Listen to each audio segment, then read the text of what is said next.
Dear Pixie, you asked us, should you go to a place that has recently been the target of a so-called terror attack and maybe again? We are specifically meaning London, UK with this question, but obviously this could be anywhere that has been or is the focus of these attacks. The response here is, it depends. We would respond to this question in a multi-leveled sense. Firstly, in the true reality, that which we may present to you as the fifth dimension. There is no time and space in the sense that you know it. The fifth dimension being a state of consciousness as well as a place, depending on perspective and analysis of that perspective, is accessible and indeed is created by a great many of you currently incarnated upon planet Earth. We may call these individuals starseeds, or more accurately activated starseeds. These star-seeded individuals are able to access this fifth dimension, and within this fifth dimension is a space-time, time-space reality very different from the linear one you experience within your third dimension.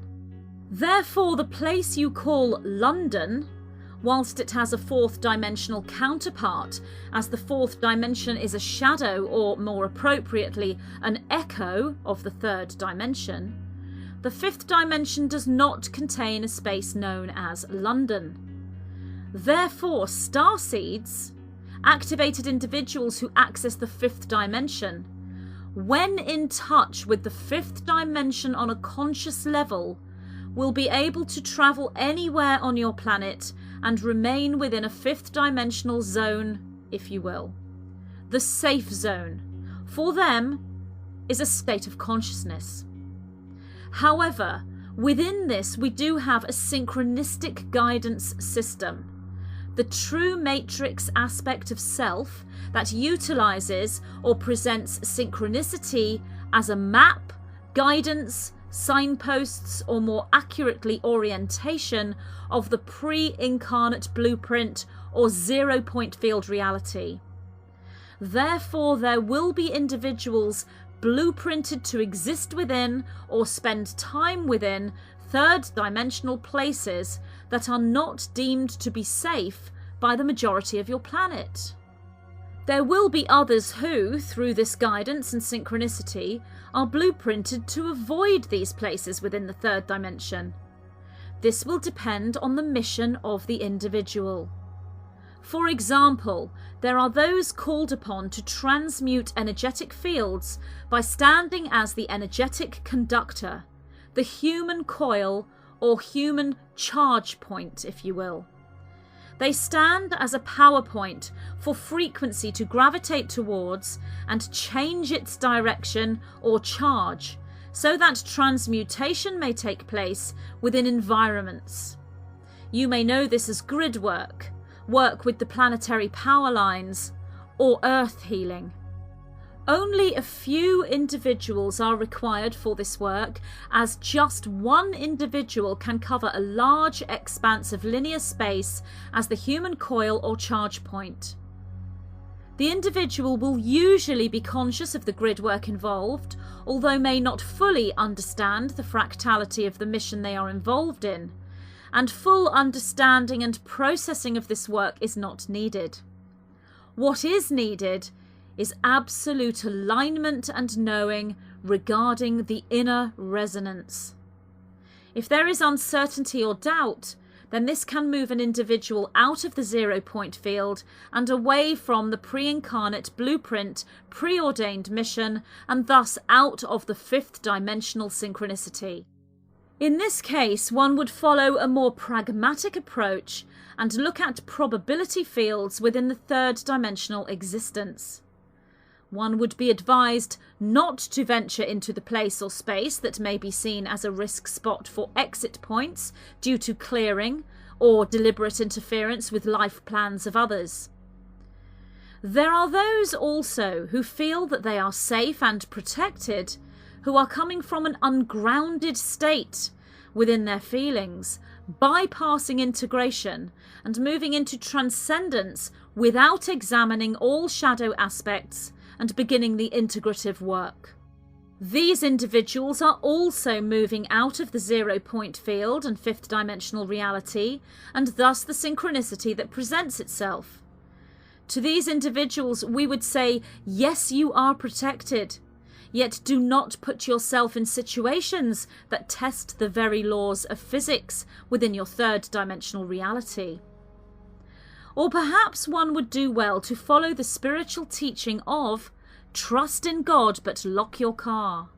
Therefore, even though the fifth dimensional aspect is a consciousness rather than a place, or is a place in a different sense to that which you know as physical geographical placement, it can only be accessed by those who are sure of their alignment to the resonance within, through integrative work and not through transcendence.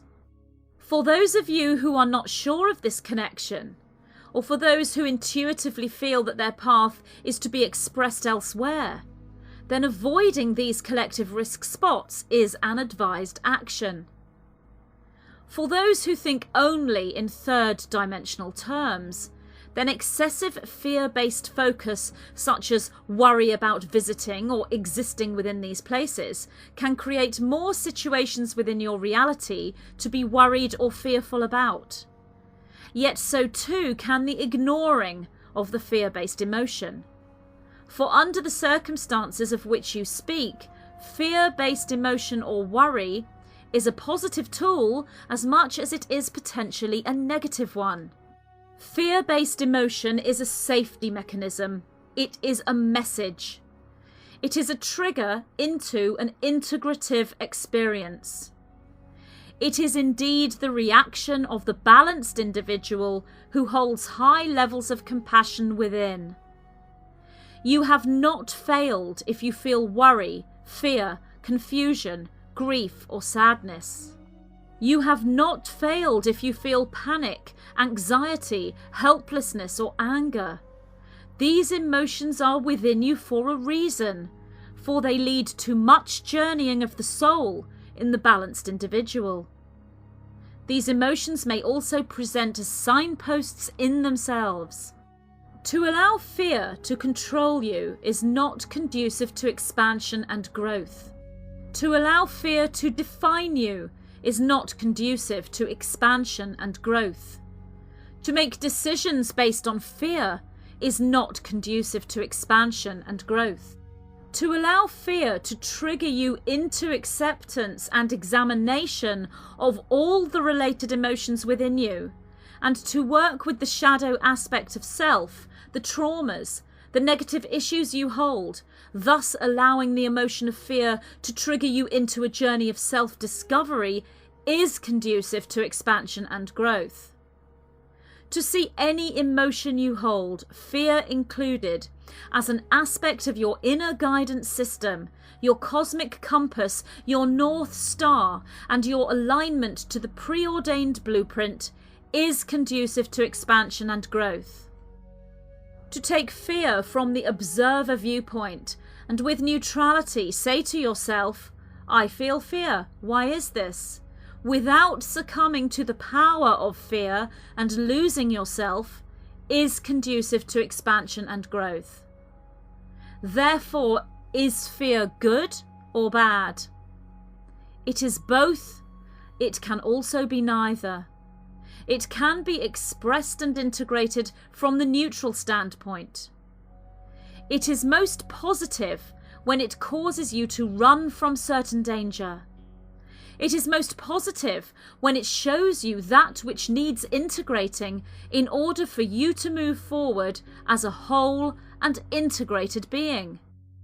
It is most negative when it takes hold of you and causes you to make irrational decisions that put you or others in harm's way.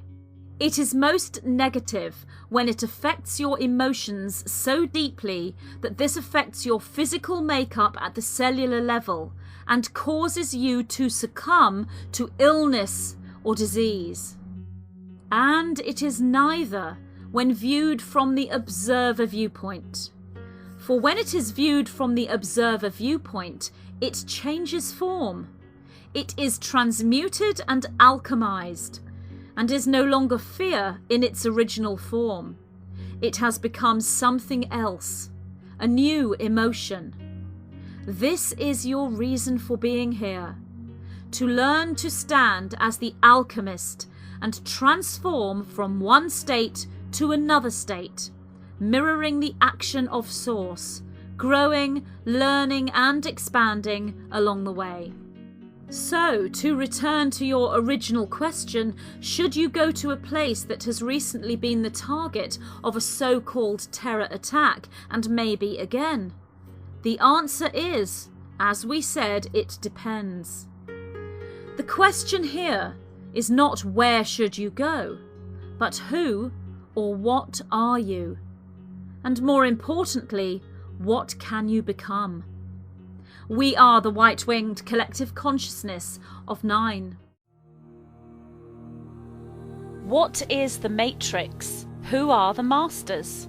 I, Magenta Pixie, am so very pleased to present my first book, channeled from my guidance system that I refer to as the white-winged collective consciousness of 9. Discover the true story of our origins as an energy system, how we lost the original template for our destiny, and how we are now in the process of remembering those lost codes. Learn how humanity may reclaim the sovereignty which is rightfully ours, bringing us back into wholeness, integration, and full understanding of who we are, what we are, why we are here, and what we are here to do.